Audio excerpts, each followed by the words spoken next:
Who's your emergency? So I'm in the lieutenant's office cuffed up, and they're asking me, hey, should we lock the compound down? What's going on? Because the reason they want to lock the compound down is so they can stop everything. You can't fight nobody but your cellie if you're locked down in the cell until they can figure out what the situation is. But me being me, I'm not going to cooperate or assist the staff, SIS, in any way, shape, or form. So I just tell them I don't know nothing, which is the truth at the time. But but regardless, that's always going to be my answer. I don't know shit. So while I'm sitting in the lieutenant's office and they're evacuating the yard, calling everybody back into the unit, in 5 and 6B, the deuces go off. And all the COs, they leave me in the lieutenant's office. They all run out and head over to 6B. Boom. Because there's a scuffle in the unit. Again, I don't know what's going on. So I'm sitting in the lieutenant's office for about 2 hours. So finally, when they resolved whatever was going on in that block in 6B, lieutenant takes me, cuffs me up, and takes me to the SHU. But they're not locking me up because I haven't done nothing, but he's taking me to the SHU. So when I go to the SHU, I see all my homeboys in the cage, all the homies that was in the incident. So they got my homeboy Sam, we call him Stutter Sam. He's Chinese. He was in there for robbing a casino out in Montana. Did some time out in Montana. He was like the only Asian out in Montana that after he left the state, the feds gave him 20-something years. He's currently in FCI Florence right now. So he's locked up in a cage.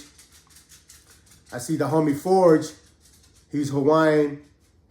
He's locked up in a cage. I see Junebug. I see a couple more GDs. And then I see my homeboy Dewey. He's Hawaiian, and the homie Lance. And they're busted up. Their face is busted up. But they weren't even on the yard when the shit happened. They were in the block in 6B. Lance got a gash on his head. Dewey's hand is all swollen. His face is swollen. They're busted up. So when I get back into the SHU, they put me in a cage and they're all relaying the story to me of what happened. So when I left Junebug by the bocce court to go smoke, Junebug went over to one of the dice games. But like I said, you can smell his breath. He's been drinking. And everybody, and he has a reputation that when he's drunk, he's stupid. He says crazy shit or he acts out or whatever. So when he goes to the table, the homie Jordan, another Hawaiian kid, is running the dice game. And he tried to shoot dice. But Jordan knows that he's drunk and he's going to cause a disruption at his game. So Jordan said, hey, man, the table's full. Game's locked. There's nobody else playing. Because he already had a full table. We have 3-4 tables with the dice game. So when he told Junebug that, Junebug got upset and walked off. Him and the dude that he was drinking with. They walked off. But while he was walking off onto the basketball court, he runs into Mojai. That's the homie from Flying Dragon out of New York. But he's tiny. He's like a mini-me. He's like maybe 5'1", but he doesn't look like a midget or anything like that. He's well proportioned, but he's just a little Chinese guy, older guy. He was in his 50s. So I guess he pulled up Mojai and starts talking shit to him. It's like, oh, you guys think you guys are shit. You got all these fucking tables and this and that. Nah, man, we want a table. We want a table to run our poker game. You're not going to be kicking me off no poker. We want a table. But he's loud. He's talking about he wanted a table. And Mojai was like, hey, listen, you're drunk right now. So when you sober up, you can come and talk to us. We don't have no problem giving up one of our tables for you to run a poker game. We never had a problem with that. Anytime a Sereno, white dudes, or anybody else ask us, hey, can we get the table to run a game? We always give it up because, one, we don't own the table. The reason we're able to run the tables the way we do is out of respect from the rest of the compound, because they understand that, hey, they rather have us running games over there because we're going to deal fair. But everybody else that's always had a shot at it never worked out because, like I said, they cheat each other, they short the pot, they overcut the pot. Whatever it is, there's shit in the game and it don't last more than 3 to 4 weeks. I've been there 7 years. Every other racist that's tried to run a poker table, it never lasts more than a month for whatever reason. So he's telling Junebug, hey, when you sober up, come and talk. And we shouldn't have any issues with you getting a table. But as he's talking to Junebug, he's loud. So when he's loud, a couple of the homies hear it and walked over there. The homie Sam, the Chinese dude that we call Stutter Sam, walks over there, and Fordrick, the Hawaiian kid. So they walk, because Junebug is not by himself. He's got a couple of GDs next to him while they're talking to Mojai. And Mojai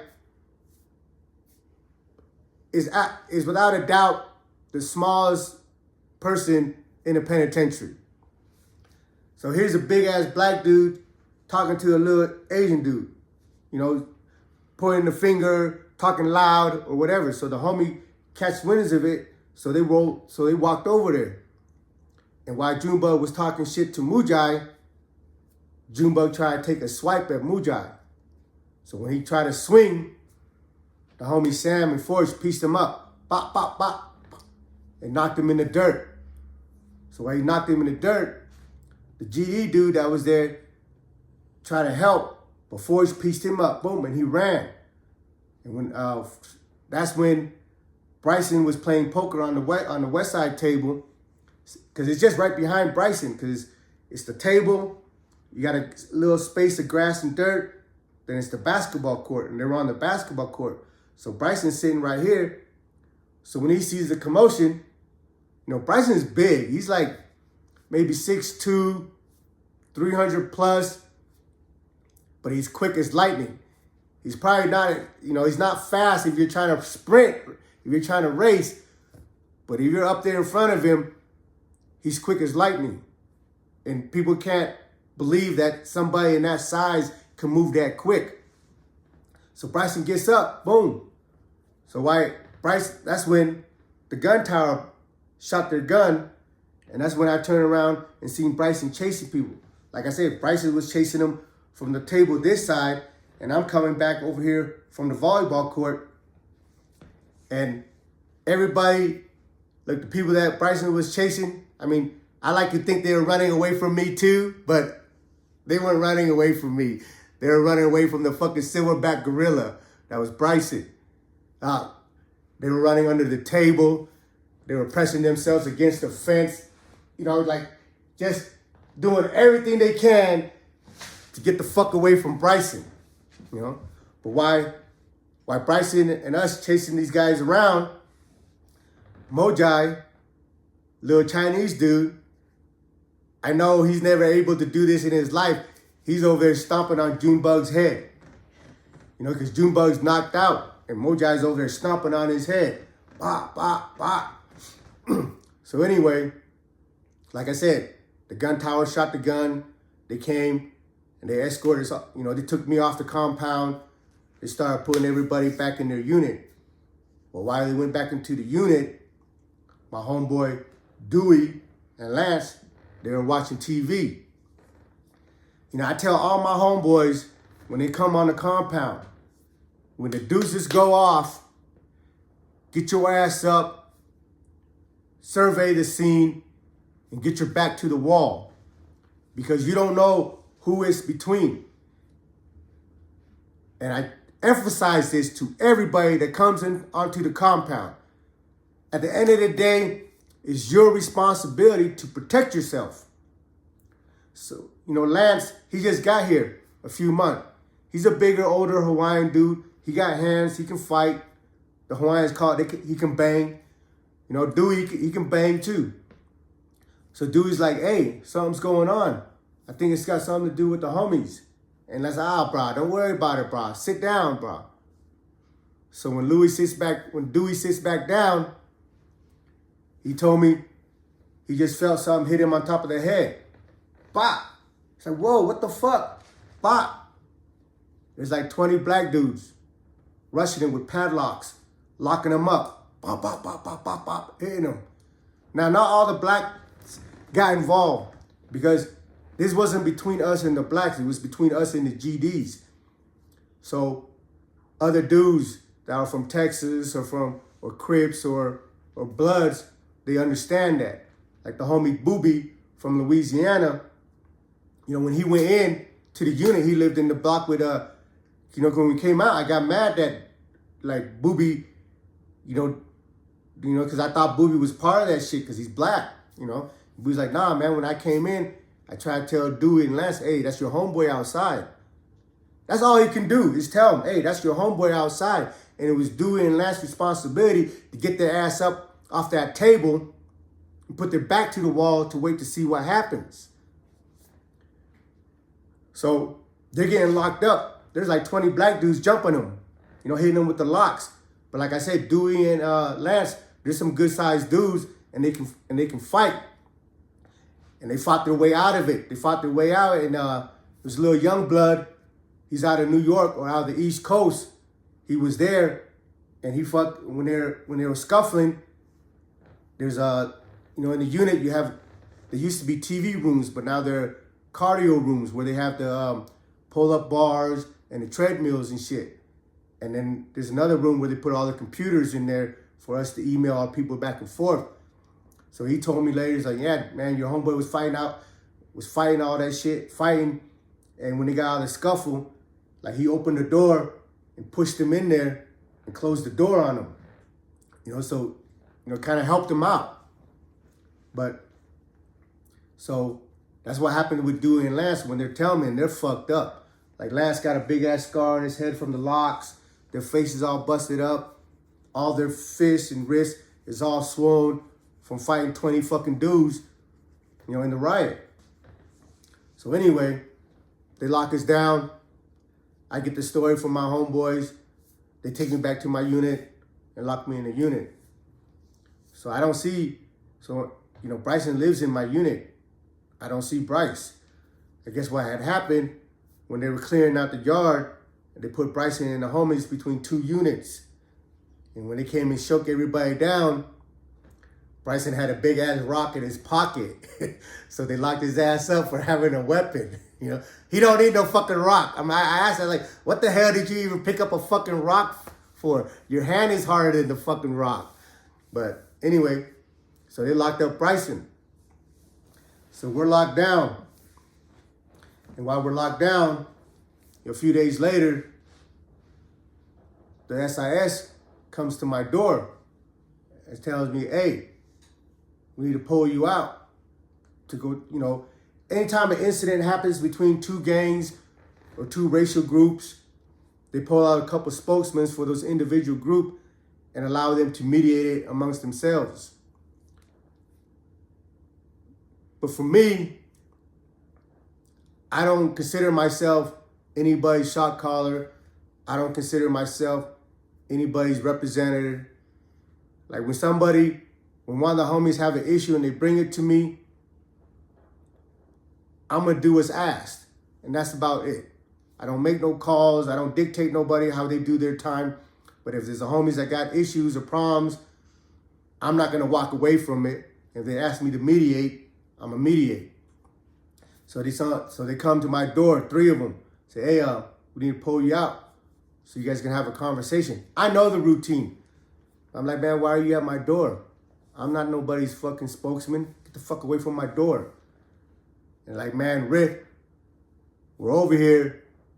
We got Levy and Rodney out there. They told us to come and get you. Now, Levy and Rodney is the homies from Hawaii. You know, they're older dudes. They're respected. And he's telling them they're on the yard 1 right now and they asked me to come and get you. So out of respect for the homies, I allowed them to take me out of my cell and take me to yard 1. So when I go into yard 1, There's a few Midwest dude, a GD dude, Uwe was over there. Me and Uwe, the one I told you shared the story that killed the Hawaiian dude in Victorville. He was there with a couple of other Midwest dudes and the GD dudes. So we have the conversation. The SIS is not there. They lock us in the gate and they're outside the gate while we're on the table by the softball field having the conversation. And they let it, when you have conversation amongst men, no matter who your homies is, no matter what's going on, right is right. And you have to recognize that and acknowledge that and accept that. If you don't, the conversation can never progress to anything that's kosher. So they say, hey, they apologize for what Junebug did. They know he was drunk and he's had a prior history of when he's drunk, he does this shit. So what do we do moving forward? So I said, look, we can move on from the incident that happened on the compound.